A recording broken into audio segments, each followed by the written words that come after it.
Manu, Minos, Mises, Moses. And as far as the Ten Commandments, they are taken outright from spell 125 in the Egyptian Book of the Dead. What the Book of the Dead phrased, "I have not stolen," became "Thou shalt not steal." "I have not killed," became "Thou shalt not kill." "I have not told lies," became "Thou shalt not bear false witness," and so forth. In fact, the Egyptian religion is likely the primary foundational basis for the Judeo-Christian theology. Baptism, afterlife, final judgment, virgin birth, death and resurrection, crucifixion, the Ark of the Covenant, circumcision, saviors, Holy Communion, Great Flood, Easter, Christmas, Passover, and many, many more are all attributes of Egyptian ideas long predating Christianity and Judaism. Justin Martyr, one of the first Christian historians and defenders, wrote, "When we say that he, Jesus Christ, our teacher, was produced without sexual union, was crucified and died and rose again and ascended into heaven, we propound nothing different from what you believe regarding those who you esteem sons of Jupiter." In a different writing, Justin Martyr said, "He was born of a virgin, except this in common with what you believe of Perseus." It's obvious that Justin and other early Christians knew how similar Christianity was to the pagan religions. However, Justin had a solution. As far as he was concerned, the devil did it. The devil had the foresight to come before Christ and create his characteristics in the pagan world. Fundamentalist Christianity, fascinating. These people actually believe the world is 12,000 years old. Swear to God. I actually asked one of these guys, okay, dinosaur fossils. He says, dinosaur fossils? God put those here to test our faith.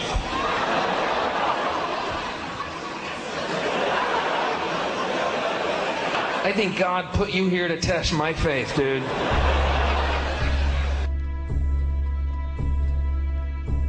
The Bible is nothing more than an astrotheological literary hybrid, just like nearly all religious myths before it. In fact, the aspect of transference of one character's attributes to a new character can be found within the book itself. In the Old Testament, there is the story of Joseph. Joseph was a prototype for Jesus. Joseph was born of a miracle birth. Jesus was born of a miracle birth. Joseph was of 12 brothers. Jesus had 12 disciples. Joseph was sold for 20 pieces of silver. Jesus was sold for 30 pieces of silver. Brother Judah suggests the sale of Joseph. Disciple Judas suggests the sale of Jesus. Joseph began his work at the age of 30. Jesus began his work at the age of 30. The parallels go on and on. Furthermore, is there any non-biblical historical evidence of any person living with the name Jesus, the son of Mary, who traveled about with 12 followers, healing people and the like? There are numerous historians who lived in and around the Mediterranean, either during or soon after the assumed life of Jesus. How many of these historians document this figure? Not one. However, to be fair, that doesn't mean defenders of the historical Jesus haven't claimed the contrary. 4 historians are typically referenced to justify Jesus' existence. Pliny the Younger, Suetonius, and Tacitus are the first 3. Each one of their entries consists of only a few sentences at best, and only referred to Christus or the Christ, which in fact is not a name but a title. It means the Anointed One. The 4th source is Josephus, and this source has been proven to be a forgery for hundreds of years. Sadly, it is still cited as truth. You would think that a guy who rose from the dead and ascended into heaven for all eyes to see and performed the wealth of miracles acclaimed to him would have made it into the historical record. It didn't, because once the evidence is weighed, there are very high odds that the figure known as Jesus did not even exist.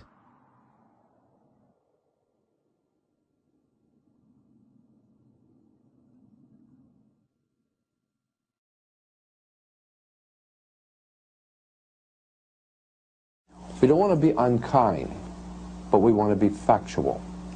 We don't want to cause hurt feelings, but we want to be academically correct in what we understand and know to be true.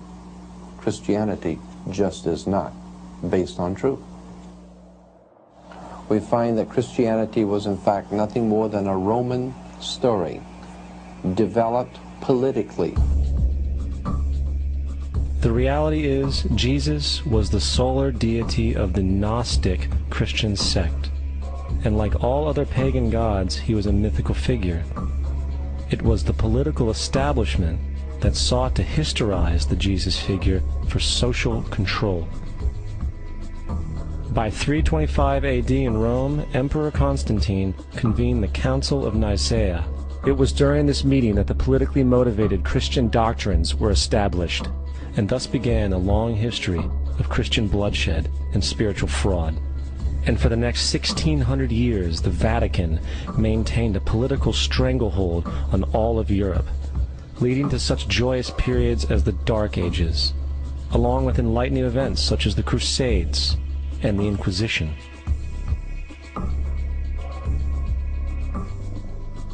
Christianity, along with all other theistic belief systems, is the fraud of the age. It serves to detach the species from the natural world, and likewise each other. It supports blind submission to authority. It reduces human responsibility to the effect that God controls everything, and in turn awful crimes can be justified in the name of a divine pursuit. And most importantly, it empowers those who know the truth, but use the myth to manipulate and control societies. The religious myth is the most powerful device ever created, and serves as the psychological soil upon which other myths can flourish.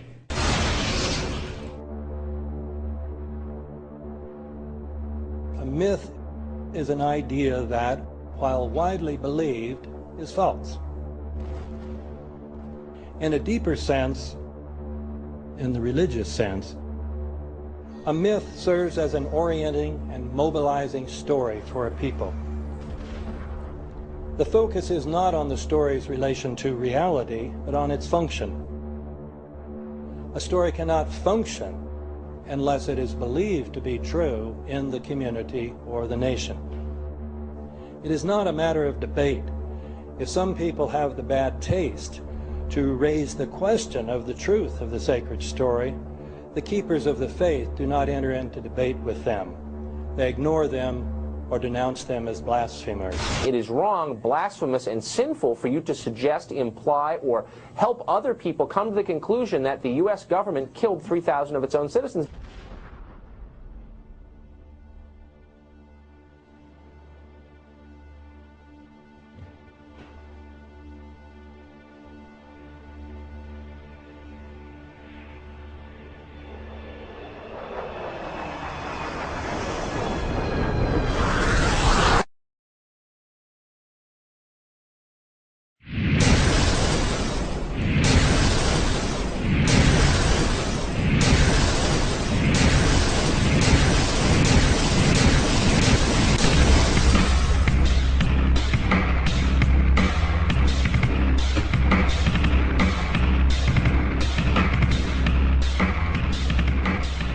As if a demolition team set off when you see the old demolitions of these old buildings. It looks like one of those scenes of an old building being purposely dynamited and blown up. Anybody who's ever watched a building being demolished on purpose knows that if you're going to do this, you have to get at the under-infrastructure of a building and bring it down. The way the structure is collapsing, this was the result of something that was planned. It's not accidental that the first tower just happened to collapse and then the second tower just happened to collapse in exactly the same way. How they accomplished this, we don't know. The building collapsed to dust. You don't find a desk. You don't find a chair. You don't find a telephone, a computer. The biggest piece of a telephone I found was half of the keypad, and it was about this big.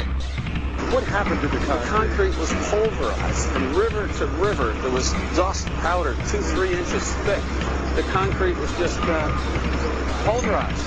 Reminiscent of those pictures we've all seen too much on television before, when a building was deliberately destroyed by well-placed dynamite to knock it down. If they had detonated, they were planned to take down a building. Boom, boom, boom, boom, boom. I heard a second explosion. There was a heavy-duty explosion. Then there's subsequent explosions and then subsequent collapses. Explosion blew